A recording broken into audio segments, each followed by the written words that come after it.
Good morning, everyone. We're learning Mishna Yoma, Perek Gimel, Chapter 3, Mishna Ches, Mishna 8.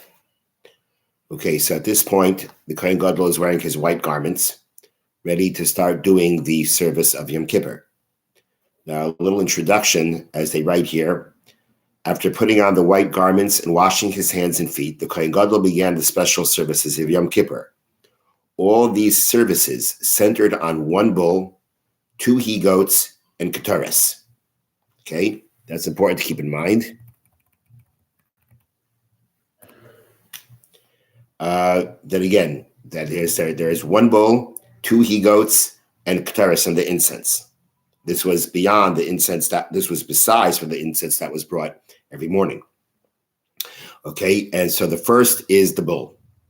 So the Mishnah reads, Baloi Eitzel Parai, he approached his cow, Ufarai Haya Oimed Ben Ulam Mizbeach, and his cow was standing between the Ulam, which is translated as the antechamber, the Mizbeach, and the altar. Now, let me try. So first of all, this bull was called his bull because he had to pay for it. As we're going to see from our Mishnah, this bull was going to be an atonement for him, his household, and from a future Mishnah, it's going to also be used for an atonement for the Kohanim, for all the Kohanim. It was called his cow because he had to pay for it. Now, the Mishnah tells us where this cow was standing. Now, it's important to know this cow is a carbon chatas. It was a sin offering.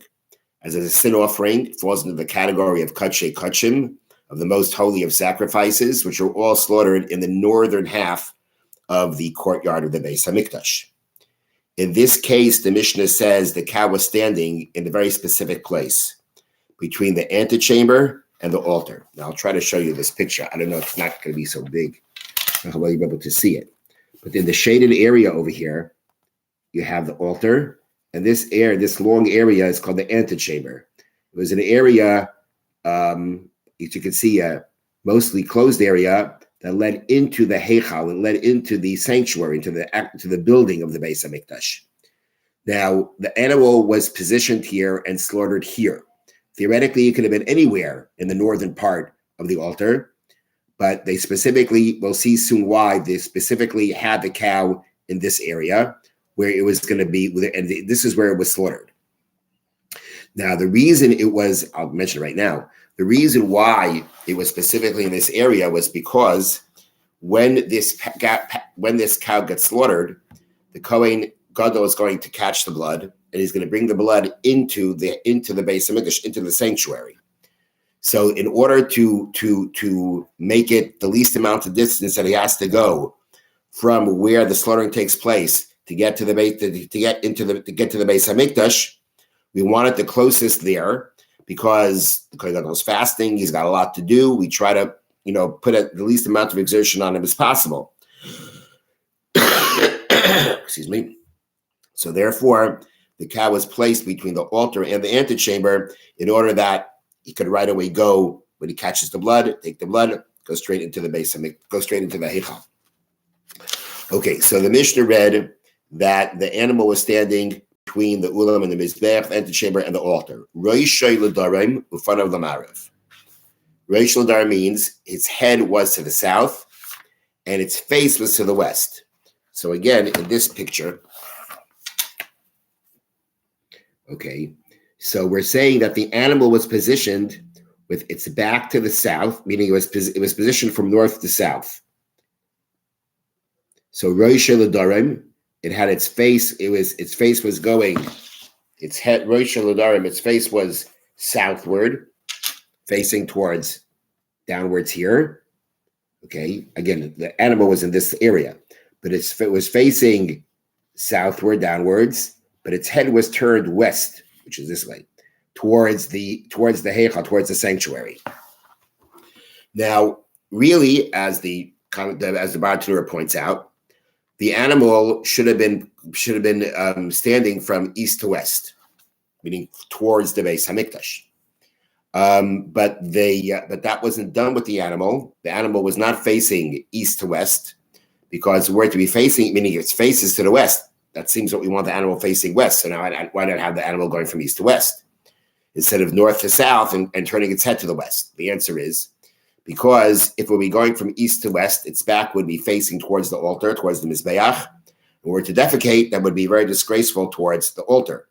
And therefore, we have the animal's back positioned not towards anything, but its face is going to go ahead from north to south, but it's going to, its face is going to be going towards, turn towards the west.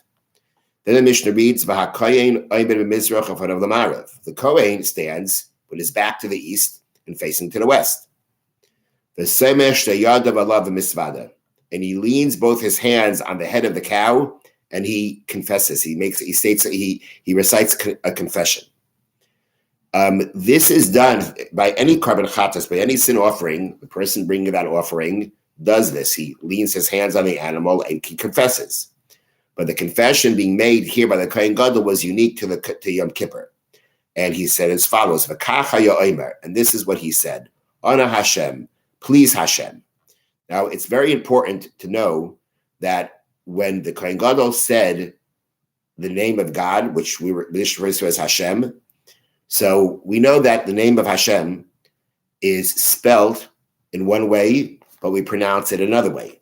It's spelled with a yud and a hey and a vav and a hey, or as we say sometimes yud k vav k. But that's the spelling. That's not how we pronounce it. We pronounce it as if it said the word, the word my master, Adonai. That's how we pronounce it. And that's halachically, that's what we have to do. We're not allowed to pronounce it the other way. The Kohen Gadol, he would actually pronounce it as it's written. And we're going to see when he did that, what everybody else who heard that, what their response was. But any time the word Hashem comes up in this, where the Kohen Gadol is making the confession, he is saying the name of Hashem as it is written. And he says, Avisi Pashati Chatasi. Avisi means I have sinned deliberately. Pashati, I have sinned rebelliously. Chatasi lefanech, I have sinned mistakenly before you. This is to cover all types of sins. So again, the wording is Avisi, I deliberately sinned. Pashati, I have rebelled. Chatasi, I have mistakenly sinned. Lefanecha, before you. Ani uvesi, I and my house. My house means his wife, but according to some it includes his children. And his children are included in this confession and not in the confession for all the Kohanim. That's going to be mentioned later. But this is what he said. Ani uvesi, I and my household. Ana Hashem, please Hashem. Kaperna, forgive now. La'avonos, v'la'peshoyim, v'la'chatoyim, for the deliberate sins, for the rebellious sins, and for the mistaken sins. She'avisi v'shepashati v'shechatasi lefanecha ani uvesi, that I have deliberately sinned, that I have rebelled, that I have mistakenly sinned before you, I and my household. This was his confession. This is how he was saying, asking Hashem. He was confessing, admitting how he sinned, and he asks for forgiveness for these sins for himself, for his household. And he says, as is written in the Torah of Moshe, your servant, the